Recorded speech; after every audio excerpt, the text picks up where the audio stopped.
Hello, good afternoon. This is WASSCE past question CRS year 2019. Question number 36 says, sit here while I go yonder and pray. Jesus gave this instruction to the disciples at dash. Disciples is the same as the apostles.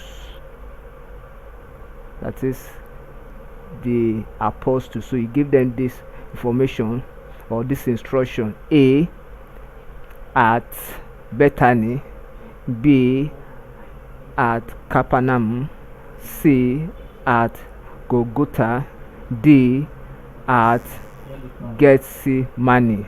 The correct option here is D, option D, at Gethsemane. That is towards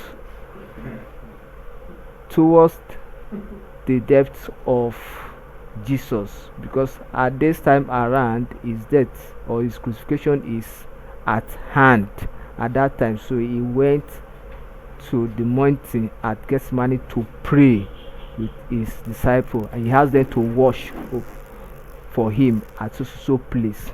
So while some of them also slept, and he was surprised when he returned. So we find the full story of this account in the book of Matthew,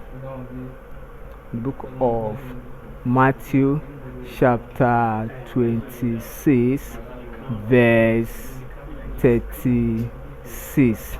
Thank you and God bless you. Kindly subscribe for more of our videos.